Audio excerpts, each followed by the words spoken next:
Hello and welcome to On Air with Owen. Me, Owen Richards, founder and CEO of Air Marketing, your go-to for outsourced B2B sales and marketing, and my new co-host, fellow business owner and great friend, Neil Finnie. Hey everyone, Neil Finnie here, founder of the Generator Work Hub, a co-working space here in the beautiful Exeter, and also Next Gen Careers, a professional development program nurturing the talents of tomorrow. Each week, we'll be diving into the everyday truths around running your own business. And trust me, we're not sugarcoating anything. It's all about the highs, the lows, and everything between when you run your own business as a founder. Expect candid conversations and valuable insights between the two of us. Plus, we'll be joined by some special guests along the way. So, time to sit back and tune in to this week's honest conversation.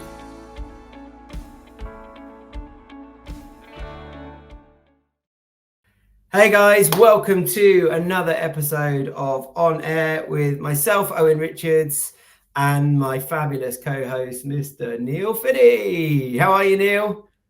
I'm better. I'm better than last week. Still a little bit croaky, but this, I guess, we're pulling down the third wall. Is that what they say in theatre? Obviously it's a week since the last episode. 3 days. We're all right to say. So let's just put some context. We're 3 days after recording the last one, owing to travel schedules. We normally record one of these a week. We've ended up cramming a few in. And 3 days ago, Neil was feeling a little under the weather, weren't you? Well, now I'm only a really, really, really teensy little bit under the weather, but feeling good. I'm back in the office. I can see right on topic today because we're going to be talking about something related to that. But more importantly, perhaps to start, but I know you will be as excited as I am because today is the first day of Euro 2024. Whoop, whoop, whoop. Exciting. Big game tonight as well. Big starting game. Scotland, Germany. Yeah, the underdogs. Germany aren't that much of an underdog. Surely. They're playing at home, mate. They're playing at home. Scotland, you know that, but yes, maybe they are. Yeah, it's a good opening game. And here's a question for you: do you big events like that, sporting events, whether sporting or otherwise, what do you do? Do you let people have time off work? Is there a bit of flexibility for anything like that? Yeah, I think so. As long as they're into it, a couple of people using it as a bit of an excuse. I think for this one, it's not so bad because I think most of them are evening games, so there's not really a need for people to finish early because I think is it the earliest game like 5 o'clock or something? I don't think there's any afternoon games or anything. Maybe over there's a 2 o'clock and a 5 o'clock and an 8 o'clock in the first 2 weeks across the group games. Oh, okay. Well, England aren't in them, Scotland aren't in them, I don't think either. Yeah, and we'll have it on the TV so people can plug in and out as they wish. I think if people are super passionate about it, maybe they're going to the games and stuff. Of course, we'll give that flexibility. Just as if there was a big band on that they wanted to see, or the surf was good. And I think we spoke about this last week. If we have the ability to offer that flexibility, then we will. If England win the Euros, does everyone get a day off? No, because as I said, we'll be celebrating at the co-work space. For the Spanish team or the team in Barcelona, the Catalonians, if Spain win, I don't think they'll be having too much of a day off anyway. What have we got? So we got Cecilia a Swede, Lisa's a German, Andrew, Alba, Spanish, Catalonian. Have we got any others? I suppose most of the team here will probably be following England. Scotland and England for me. So it gives me a double shot of winning the Euros this year. Double shot? It doesn't, just to be clear. It absolutely doesn't. But I know what you're saying. Well, look, we're not a football podcast. As much as we probably like to be running a football podcast, we're not. We're running a business podcast. And today, I wanted to just table a discussion around that. I can see you're in the office today. I'm not. I'm working from home today again. Albeit I'm probably in the office average 3 to 4 days a week. The last couple of times we've recorded this, I've been at home, or it's fallen on the days I've been at home. I wanted to talk about the value of FaceTime, the value of time in person, because obviously the world changed 3-4 years ago. That's reduced significantly. There's some fantastic stuff that's come from that. Like, no longer are we expected to go and travel 6 hours to go and meet somebody face to face because they want to spend £2,000 with us, right? And I think people accept that remote is good, but there's also a compromise and a negative that's come from it. And I've seen a real lift in people wanting to spend time in person, whether that be staff, whether that be with suppliers getting face to face, whether that be with clients getting face to face.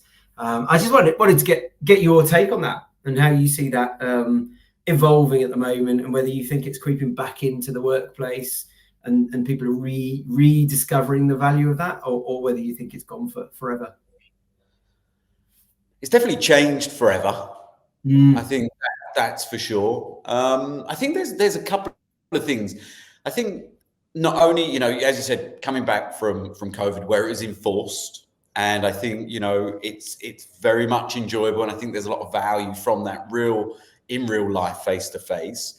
But I think there's also more of an environmental component that also trickles in, and also an expense. Like, I think locally, it's amazing, the face to face stuff. You know, I love coming into the Generator. I love having meetings in the city. I love meeting potential partners. I find it more stimulating. But I have to seriously think about, do I want to spend that £150 to go to London for a meeting? Or, you know, I've just got back from Barcelona. You know, did I need to go? You know, I've got the environmental impact, I've got the cost impact. And I think it's changing. I think very similar to what we spoke about last week in terms of fighting your battles, in terms of when you come into work or not. I think it's the same for those face-to-face meetings. I think we think about it far more.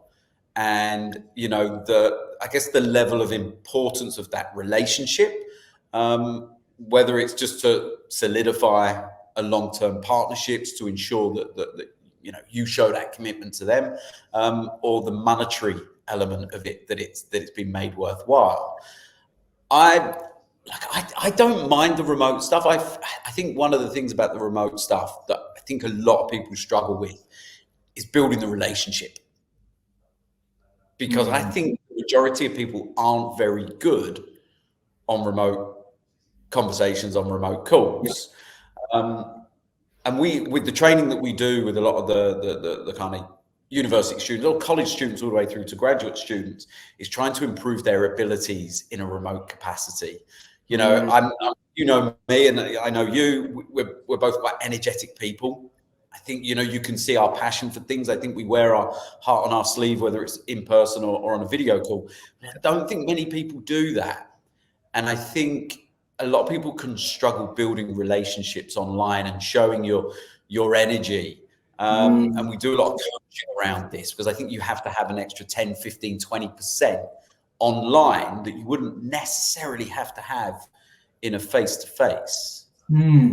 That's interesting, because you hear about, like, well, they call it Zoom fatigue, don't they? And it is real, but I'd never thought about it as because you actually have to lift, and it's because you work. And I thought it's just because you sit and looking at the screen all the time. But so what you're saying is you actually think people need to almost invest extra in that conversation than they would if they were face to face. Yeah, 100%. You know, you're normally in a room, you can read body language.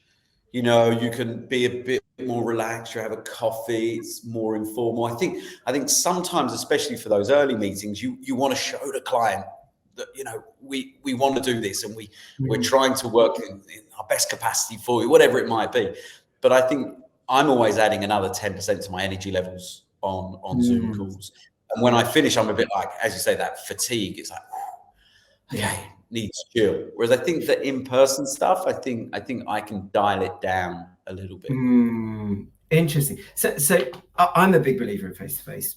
I'm a big believer in face-to-face being in office as a team. And that's not to say I don't embrace flexibility. Here I am sat at home while some of the team in the office, right? That goes without saying. That I'm not talking about 100% of the time, but I think you need it. I think you need it to a degree, to a percentage. And, you know, that's not a little bit. I think it's my ideal would be 3 days a week that everybody's together. I don't think it's necessarily viable in the way that the world works now with businesses and logistics and that sort of stuff. But that from getting the best out of people, I feel like that would be the best way to do it from a work capacity, getting the best out of people.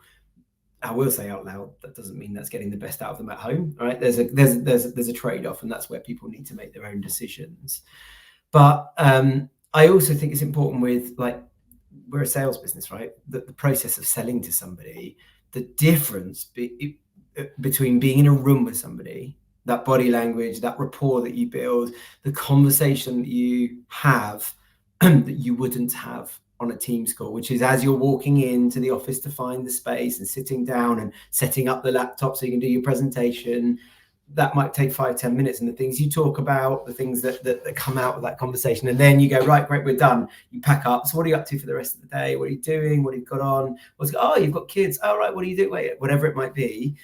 You can't replicate that on Teams. And it's those bits of conversation that sometimes help you to build rapport, connection, trust. And if that's at the beginning of the meeting, that carries all the way through. The end of the meeting, it can carry into the next conversation, maybe not quite as valuable. But it can also give you stuff that can really help you understand how to shape the meeting, how to talk, what's important to them, because they can give you little clues or little things that maybe you wouldn't have had if you hadn't have had that conversation. And it's gone. So from a sales performance perspective, I would always choose selling to somebody in person over a Teams call. And I think I don't think it's marginal. I think there's a significant difference in the effectiveness of that. I think, well, look, people buy from people. People work with people. We hear this a lot. And, as you said, that moment of when you're going in for a presentation or something and you're setting up your equipment or your laptop or whatever it is, there's some general conversation there. You're finding out about them. They're finding out about you. They're feeling more comfortable with you. They're understanding, again, getting behind the curtain a little bit in terms of what makes you tick. And I think that's far, far easier in real life because you get those moments. You don't necessarily get those moments when you're on a video call, because you start a few niceties at the beginning, but you're aware you've maybe got this hour block. And when you're getting close to that hour or 45 minutes, whatever it might be, you're kind of wrapping up and then you're finishing. And for me, it's always quite an abrupt end. However much you don't want it to be abrupt, there's always going to be that sense of someone's pressing the hang up button. Yeah. Who's pressing it first? I don't know. Maybe there's a different way around it where there could be a bit of a blur or something. Fade out. Bye. Into the back.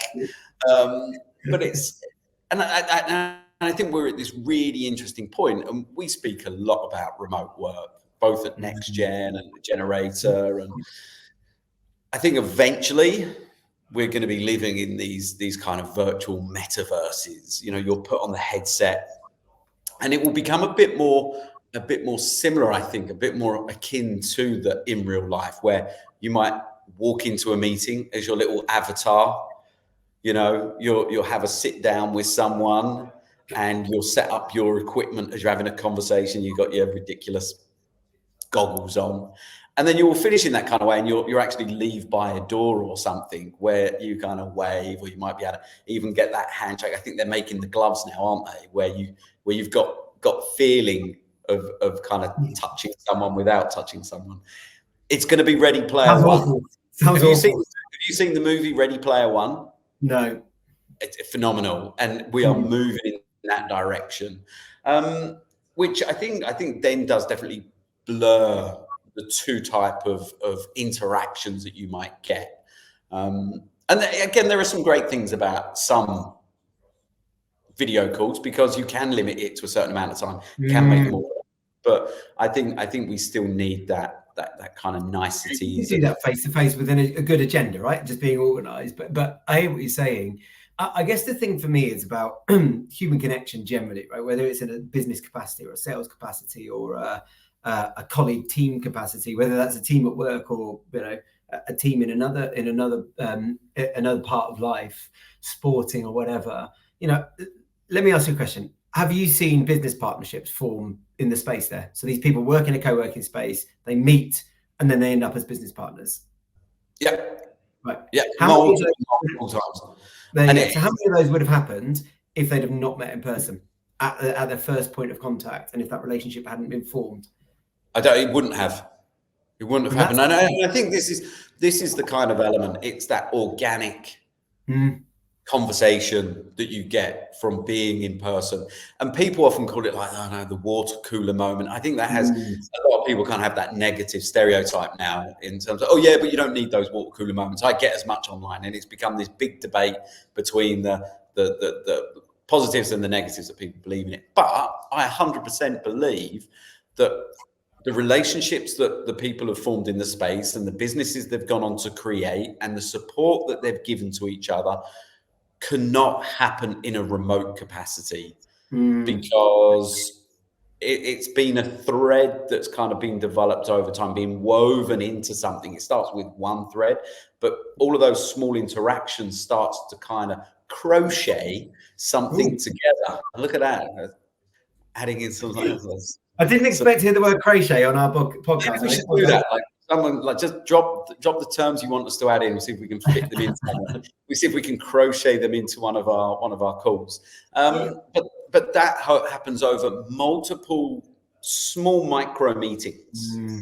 You know, it hasn't been and again, it's the similar thing to like those creative meetings. I couldn't think of nothing worse than saying, right, here we've got an hour to be creative.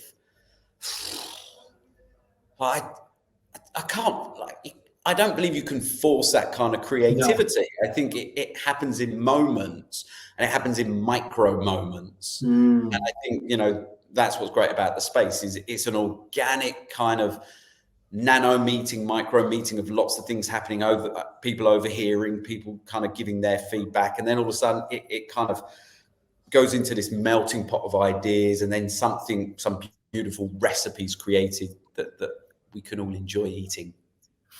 I go back to, I spoke a couple of weeks ago about the couple that got married after meeting in the business here, and that wouldn't have happened. That definitely wouldn't have happened, because if you only ever met, if you lived at different ends of the countries as colleagues, and you know, your only time was digital, virtual together, would that have been possible? Maybe, but pretty small chance that results in that sort of a relationship. And I think it's about what you don't know what you're missing out on.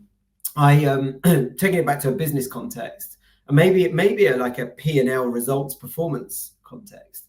I want to give a very tangible example of something we did last week that I think demonstrates the value of face-to-face really well. So there's an organization we've been talking to for 2 or 3 months that are considering working with us. Feel like there's a really good fit there. It's been progressing nicely. And you know, you kind of get that kind of feeling that they're asking the right questions, they're looking at it the right way. We're trying to work strategically on how it might shape and how it might look and that kind of stuff, because they're not buying something commoditized from us, they're buying a service. So we're shaping that together. Moving a little bit slower than I'd like, but moving, right? And we'd been to see them once in the sales process. Colleague of mine had been to see them. I was away on holiday. He'd gone by himself. Spoke to them afterwards. Feedback was that was brilliant. That really shifted us along in our understanding of what was going on. He was there for 2 hours, right? He was there for 2 hours, and it's you know, a 3-hour drive from here, so it's not a short distance. But from an investment and relationship perspective, worth doing. We were then this week in Milton Keynes for a separate event meeting, and this particular client is Oxford way. And we decided to drop them a line that rather than coming back to Exeter directly, it'd be really nice to drop in tomorrow to see you.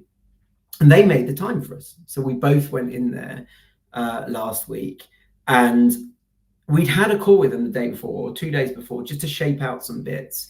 And they'd said, we're having another company come in later in the week, and after we've seen them, we'll make a decision. We got in there the day before they were seeing the other agency, and we got to them face to face for the second time, the second conversation in that week, one virtually. And they said to us in that meeting, we were there, we ended up getting a tour around their factory and all sorts, because the conversation had no agenda. We were just there because we're kind of shooting past. And they said, well, it's out of your way, half an hour. I said, half an hour's worth coming to see you. We were there for probably, we shaped it as a half an hour coffee. We were there for probably an hour and 15 minutes. We got a tour around the factory, met a couple of other people, got to put the high vis on, all that kind of stuff. We had a laugh about a few things. And I really broke down some barriers and got to know them. And what was interesting is, as we kind of not walked back to the car, but towards the back end of the meeting, all the time together, they said, just so you know, we are going to move forwards with you guys. We've got this call tomorrow. We might do something with them as well, but yeah, and so on and so forth. And a few days later, they had the meeting with the other agency. They phoned us the day after that and said, yeah, we're good. We're going to go ahead. And we're now in contract stage with them. Now, would that have happened otherwise if we'd have not done that face-to-face time? Certainly, if we'd have done neither of them, I'd argue possibly not. We'll never know, of course. Certainly, if we'd done the second one, it probably still would have happened. But as my colleague and I drove away from that meeting, we had a verbal commit from somebody that we didn't have at that point in time. So as we went into the board meeting, which has happened between then and now, guess how more accurate our forecasting was. Guess how much more confidence we had going into that. And that's about a 10 grand a month deal. So it's not to be, don't turn your nose up at that sort of income. And there we were in a position where we were able to forecast that maybe a week earlier than we would have done otherwise, and with confidence. We weren't sitting there going, do we call them? What's the next step? What's the timelines? We knew exactly what was happening. And I don't think you can put a value on that. And, we now have a better relationship with them. We chatted about their life and how they got into the business. And one of them is a relation to the person who started the business and sort of grew up around it. And we got to know them in a way that you just wouldn't in a normal team call. There's a value to that, right? How do you quantify it? I don't know, but there's an absolute value to that.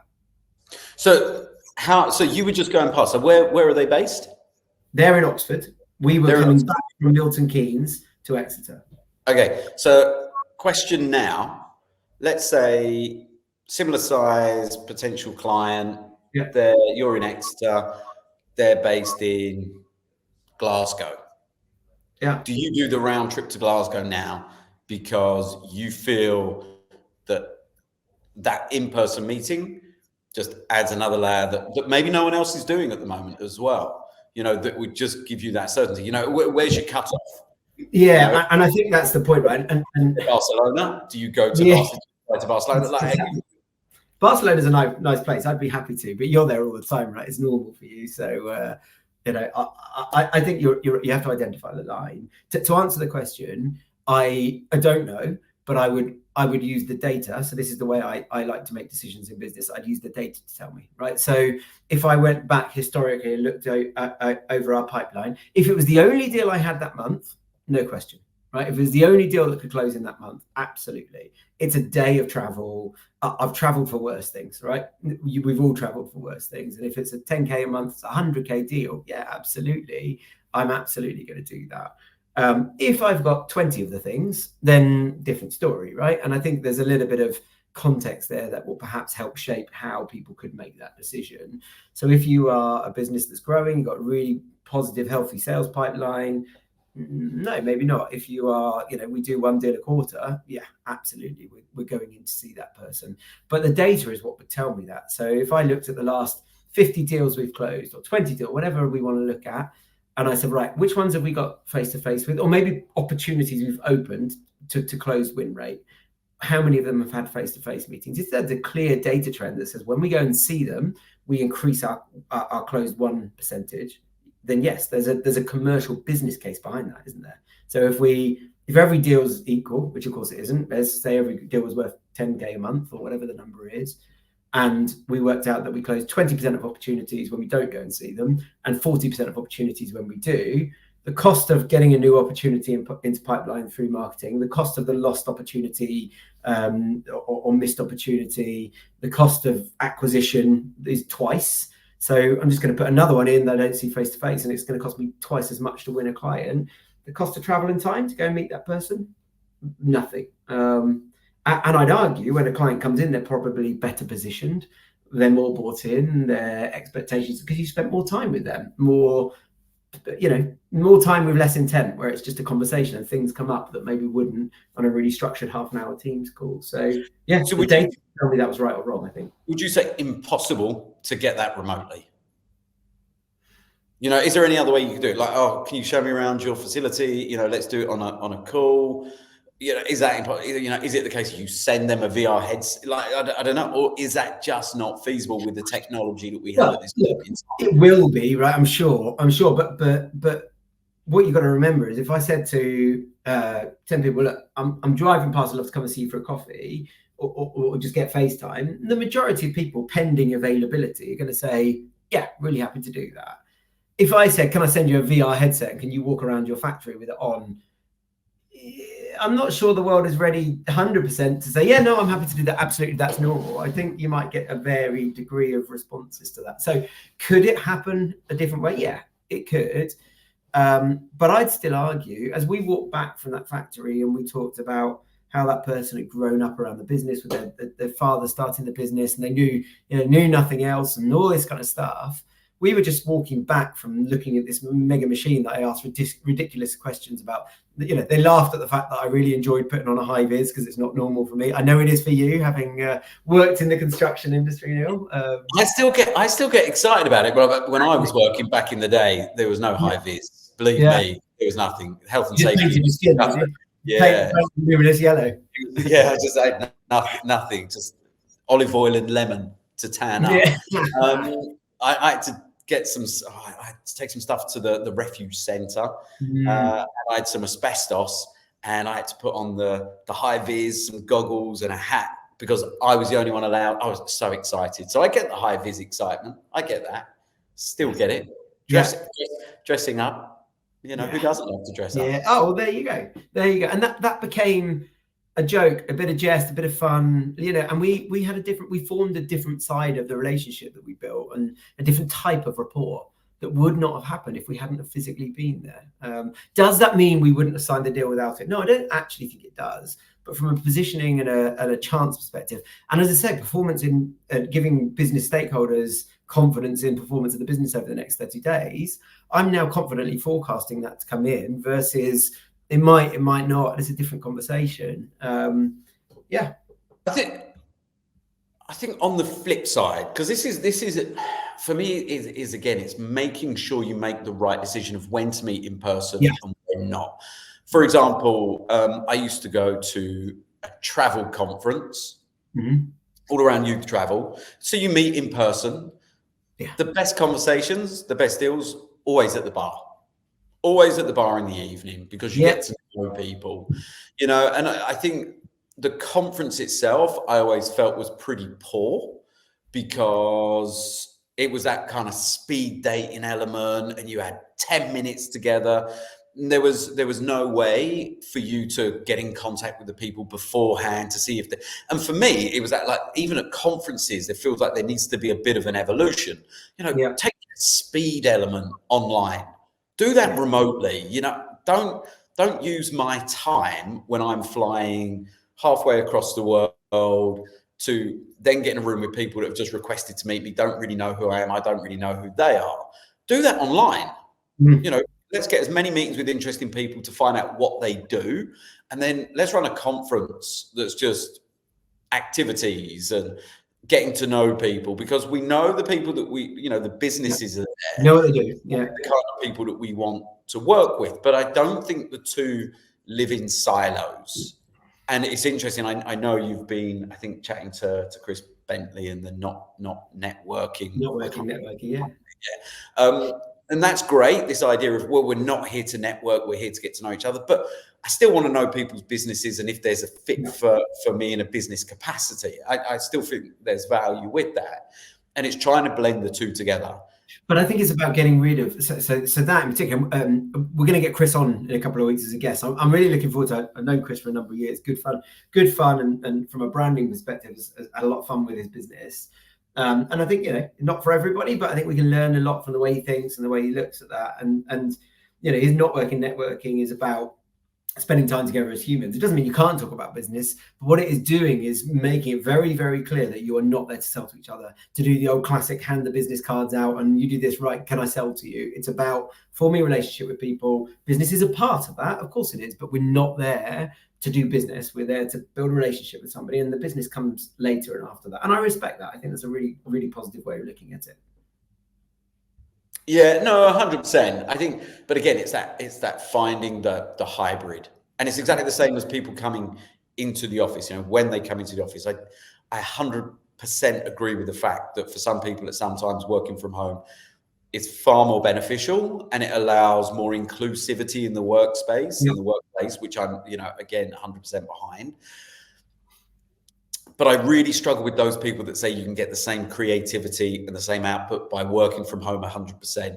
Don't believe it. And I've never seen any proof to make me believe. Maybe there's some one-off cases here and there, but I still feel that value of coming in together, and not necessarily just for creativity or just to innovate, but just by organically working together and listening and hearing, having those nano conversations allows you to develop something and to create something pretty special. And I must admit, and Andreu and Alba and I have spoken about Career Habit Pro, which we've kind of launched in the last 9 months. We've done it remotely, but the most effective time we had together was when we spent a week together in the Pyrenees. It was amazing, because we got to really work together, and we probably had more output in that week than 3 months working remotely. And I think it's actually slowed the business down by working remotely. I think the three of us have been in the same space, not working on it 100%, but had been together. The acceleration of the business would have been far, far quicker. What we could have done in 3 months, we've probably done in a year. That cost us more money as a business.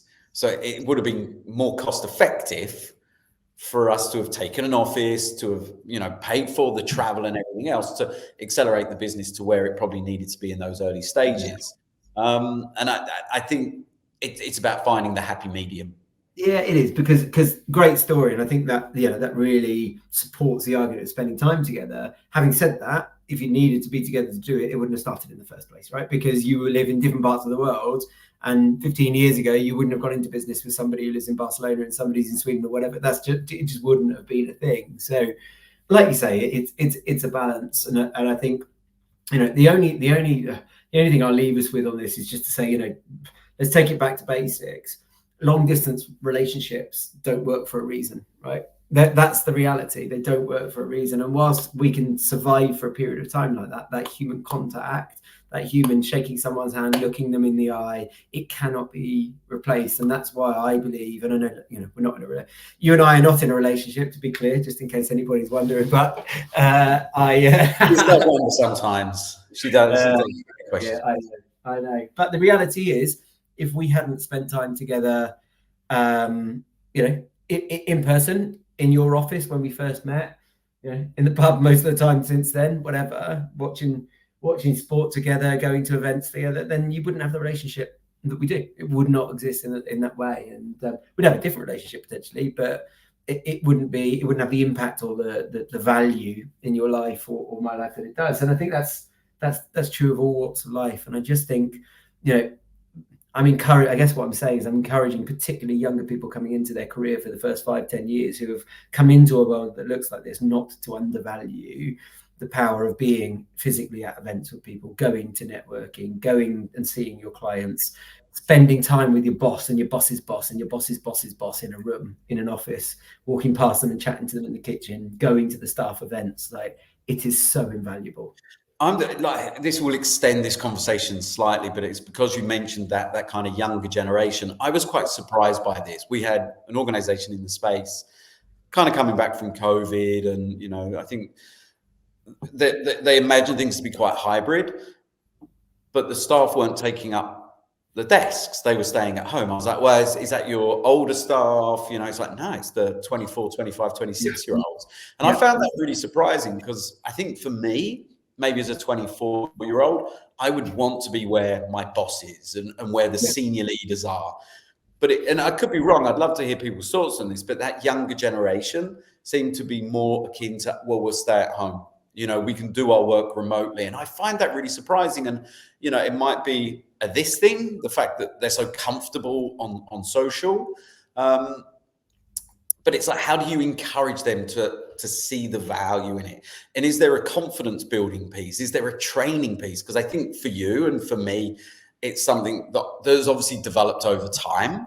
I think I've always been fairly confident, but that comes back from as a 16-year-old working in a greengrocer's in Essex. Before that, I didn't have that experience. So that to me was a bit of my training. But for young people that don't necessarily have that now, that are coming into the workforce, spending most of their time on their laptops, probably lack the social skills and the social confidence to understand, they maybe understand the importance of it, but don't have the confidence. So maybe we need more training around the workplace. But also, I think we have to. You and I are reasonably similar. We've grown up in a similar world before digital. Their world is different, and you have to think of let's take 23, 24-year-olds. They've started work in a remote world, so they know no different. Whereas 15, 20 years ago, most people met their partners at work, right? Most people if they weren't together from education or, school and university, they met their partners at work. Nowadays, most people meet on this or on the laptop or, whatever on a digital device. That's how they meet each other in the first place. And that's how they start connecting and all that sort of stuff. So, there are values that no longer exist in the same way or have been replaced or values are being there. And they've grown into that, and that has become normal. And we've also got a scenario where external factors like cost of living are the metrics, the ratios are totally different now. So somebody who can save £200 not getting on the tube into London every single day and every night, and their monthly pass at 200 whatever it is, 240 quid a month. Can't even remember how much it is, but it's a lot.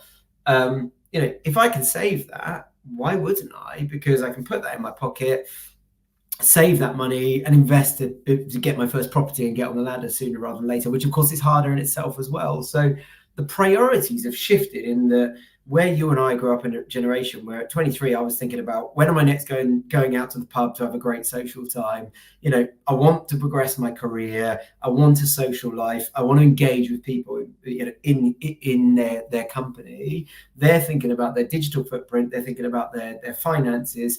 And they're not drinking as much. They're going to the gym instead and wanting the convenience of being able to get out and go to the gym at lunchtime and that sort of stuff. So, it is different for them as well. And we have to respect and acknowledge that. But also, to your point, we have a responsibility to make sure that people realize that the world cannot work in a completely disconnected way and that you are missing out on opportunities by not embracing that to some degree.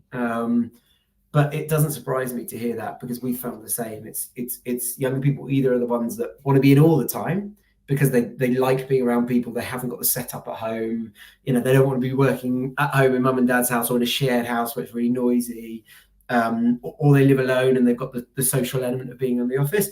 Or they're the people that you just can't get in because, to your point, that they're valuing other things. Perfect. Cheers. Perfect. I think what I'd really be interested in is eventually not this episode, but you mentioned something interesting there about the social aspect of your team and that pub culture and about how that has to change, but not for this week. But I think that's a very interesting topic. Maybe for Chris comes, because again, I think social aspect for some generations is still quite booze heavy. But obviously, there's a big trend and a big movement to make it more inclusive for those that don't drink as much or don't drink at all. So, how you build an inclusive culture, especially in the UK, without the mainstay of let's go to the pub, let's go to, have a couple of drinks. That'd be an interesting thing to discuss. Agreed. One for another day, but I think it's a really, really valid point. Just to wrap us up for the day, so we've got some guests coming on over the future weeks, but I guess I just wanted to give out a shout out now that if you are a budding founder who's thinking about building your own business for the first time or maybe the second time, or you are already a founder or a business owner and you're running a business and you want to come and tell your story and share some war stories and share some things that have worked and haven't worked, then please write to Neil, write to me, let us know. We'd absolutely love to have some amazing stories. We've got a guy coming up, Neil, that I know really well, who built and then lost a business. That'll be a fascinating conversation. He's really open about the mistakes he made along the journey and things he would do differently next time round. He's on to now his second startup, having learned all those lessons, and he's going again to try and make it work. But for a while, it looked like he was going to take over the world with his first business, and that'll be a really fascinating conversation. So we've got our good friend Chris Bentley coming on, who runs a networking business alongside a marketing and events business as well. It's fairly well known in our local area. And I've got somebody coming on the pod next month as well, who joined me a couple of years ago in a SaaS startup, early stage, very dynamic SaaS startup. And 2 years on, I want to see how she's getting on with that. And, let's see what the growth has looked like, and let's see what she's learned along the way. So a couple of really exciting and interesting conversations coming up too. Sounds good to me. Well, for now, Neil, thank you very much as always, and we'll catch you next time. We'll do. Just by the way, 2-1 to Scotland tonight. Mark my words. Che Adams double. Che Adams brace. Let's see. I hope so. Come on, you Scots. See you later, Thank you. See ya.